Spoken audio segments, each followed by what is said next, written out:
Walmart just did something really big. They rolled out same-day prescription delivery nationwide.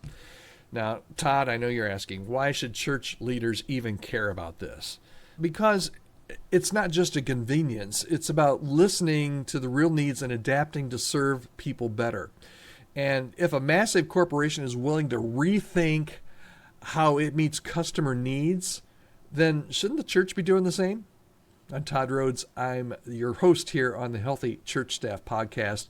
The gospel never changes, but how we deliver it can. So we're going to talk about that today and what we can learn as church staff and church leaders from Walmart's Playbook. So I think there's 4 things I'd like to share with you today that hopefully will just get your juices flowing a little bit. And so I love to do things like this where we take something that's happening maybe in a business or in culture and kind of try and figure out, okay, what can we learn from this as church leaders? And I find that a lot of times this only thing I can think of is cross-contamination. That's not it. The pollinization, maybe that's it. Taking 2 different areas and molding them together and finding out what we can learn from this, I find is really fascinating, number 1. And number 2, it just gets my mind going in different directions. So hopefully that will do this for you here today. So 4 key things that I think we can learn. First of all, innovation can really solve real problems. Innovation in the church kind of gets a bad rap sometimes, but we need to constantly be trying new things. Now, here's how this worked. Walmart did not wake up one day and say, hey, let's add delivery just for fun. That's not how that happened, right? No, they listened, and they saw that people, especially older adults, those with chronic conditions, they struggled to make multiple pharmacy trips, so they created a solution that met some real needs for people. So my question to you as a church leader and to you as a church pastor or a church staff person, are we solving real problems or are we just running the same programs we've always had? Stagnation is real in the church. Are there people in your church that are struggling to connect because they can't physically attend services? Are their families stretched so thin that they can't make it to another midweek event? Are young adults feeling disconnected because you don't have anything for them at your church? They don't see a place for themselves at the church. The truth is the best innovations aren't gimmicks. Gimmicks come and go, okay? The best innovations and the best things that can happen in your church are when you're trying to answer real problems. So that's the first point I'd like to share with you, is that true innovation in churches, as in businesses, true innovations solve real problems. And then secondly, convenience isn't a compromise, okay? It's care. Some leaders might hear innovation and think, Todd, we're not going there. We don't go there. We're not going to talk about watering things down. That's not at all, hear me, that's not at all what I'm talking about. And again, Walmart didn't say, hey, let's stop selling medications in store. You can still find everything in store, okay? They just made it easier for people to access them and people that needed access to them that couldn't get in their store.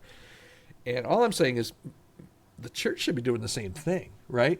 We've been through a lot of changes in the last 5 years, church, right? And live streaming is one of them.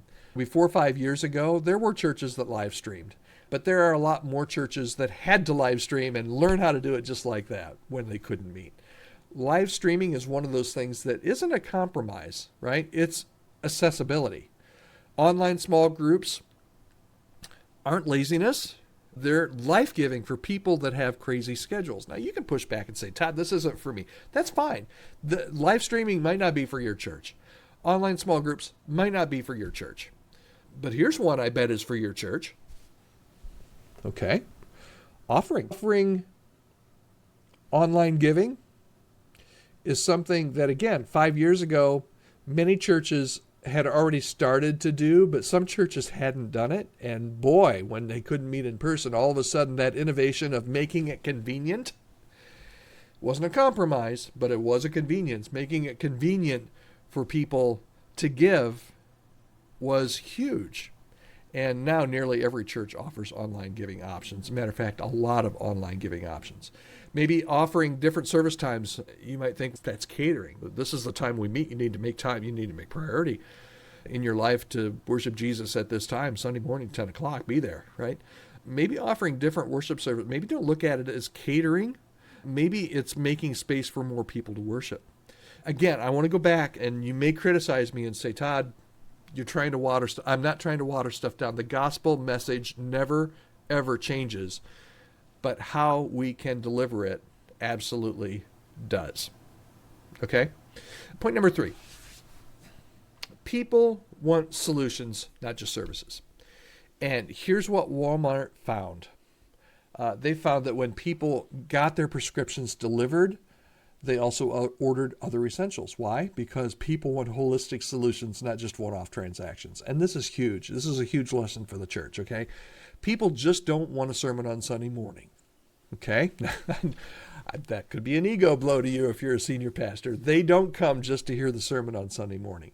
They want more, okay? They want a church that walks with them throughout the week. A struggling marriage needs more than a Sunday sermon. It needs some mentorship and some resources and some help. That lonely young adult that feels isolated needs more than a church service. They need real relationships.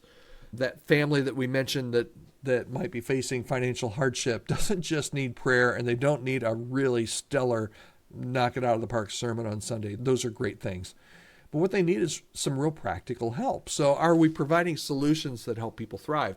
That's innovation. How can you innovate that can help people thrive where they are? Because if you're not doing that, you're just offering services that check a box. Hey, come on Sunday. All right, you check the box. Come on. For me, a generation ago, it was check the box. I grew up Independent Baptist, so there were a lot of boxes to check, right? You had to be at Sunday school. Check that box. You had to be at Sunday night worship service, check that box.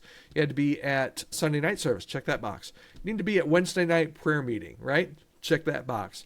You needed to be, if you really wanted to love Jesus, you needed to come to, we used to call it visitation. You would come to visitation an hour and a half before the Wednesday night service. You would go out and visit people. You had to check that box. As I was a kid growing up, I had to check the box of learning very legalistically, checking off a lot of boxes, learning memory verses, having it signed off by my leader, doing all kinds of contests. It was great, but also it was a lot of box checking, okay?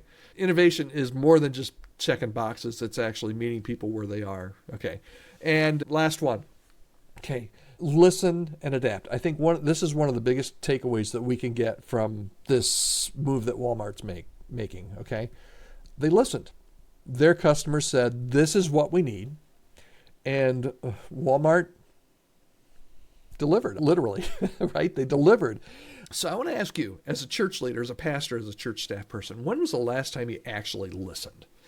When was the last time that we actually asked what people in our congregation, in our churches actually needed? Are we paying attention to changing community dynamics? Are we listening to unchurched people who might be open to faith but hesitant to church culture? If we listen well,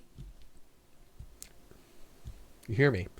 If we listen well, we might realize that some of the things we've always done aren't actually meeting people's needs anymore.